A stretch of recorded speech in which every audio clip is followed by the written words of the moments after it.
made the heavens. His love endures forever. He does great wonders. His love endures forever. He spread the earth out. His love endures forever. Upon the waters, His love endures forever.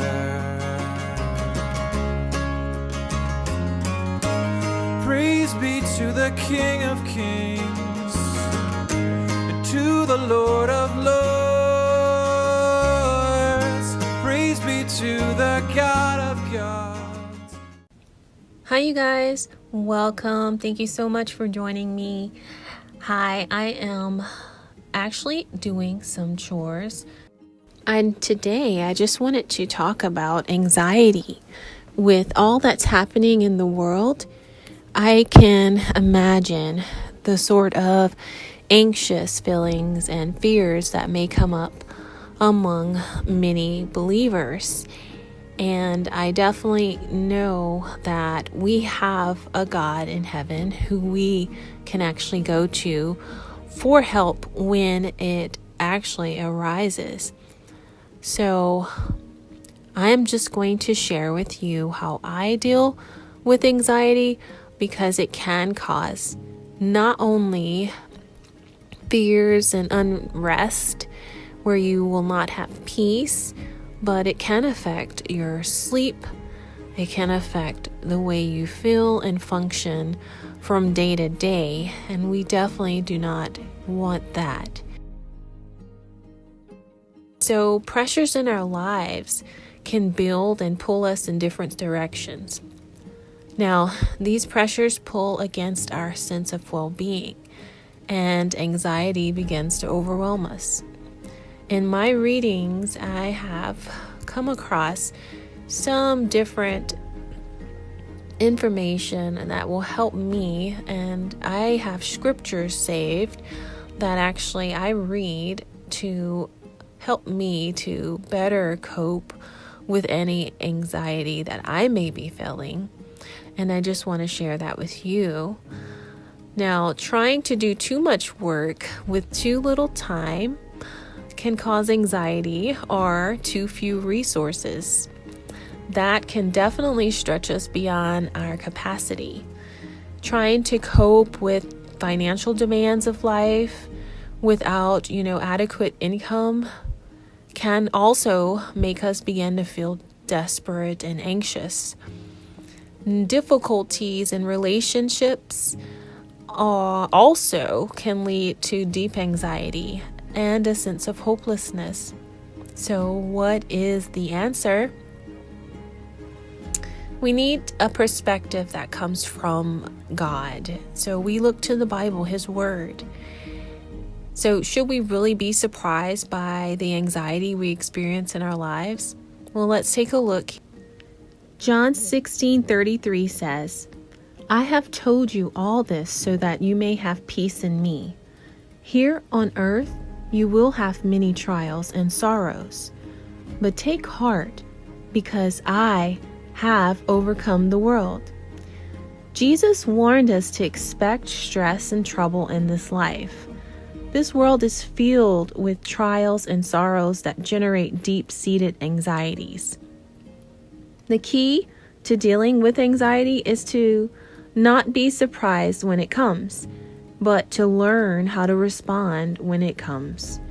So while there are many healthy and positive ways to handle anxiety, let us never neglect the spiritual help the Holy Spirit promises to provide for us if we just ask Him. So what are some causes of our anxiety? There are many that can cause anxiety. Let's take a look at a few. Genesis 3:6-23 says, "So she took some of the fruit and ate it. Then she gave some to her husband, and he ate it too. So the Lord God banished them from the Garden of Eden." And that's Genesis 3, 6 and 23. 2 Samuel 11:4, 12, 13 through 14. Then David sent messengers to get her, and when she came to the palace, he slept with her.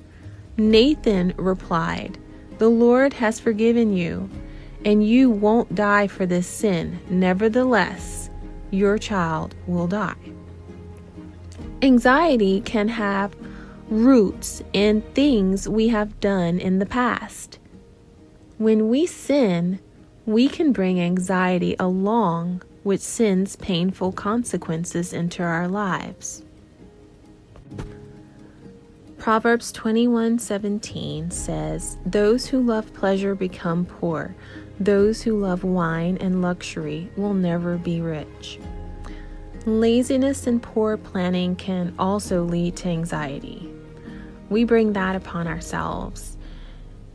Now, Colossians 3:13 says, "Make allowance for each other's faults and forgive anyone who offends you. Remember, the Lord forgave you, so you must forgive others." Also, making mistakes can lead to anxiety in our lives and in the lives of our friends. James 1:2 through 4 says, "Dear brothers and sisters, when troubles of any kind come your way, consider it an opportunity for great joy. For you know that when your faith is tested, your endurance has a chance to grow. So let it grow, for when your endurance is fully developed, you will be perfect and complete, needing nothing." And Matthew 24:6 through 13 says, "You will hear of wars and rumors of wars, but see to it that you are not alarmed. Such things must happen, but the end is still to come. Nation will rise against nation and kingdom against kingdom. There will be famines and earthquakes in various places. All these are the beginning of birth pains. Then you will be handed over to be persecuted and put to death, and you will be hated by all nations because of me. At that time, many will turn away from the faith and will betray and hate each other. And many false prophets will appear and deceive many people. Because of the increase of wickedness, the love of most will grow cold, but the one who stands firm to the end will be saved."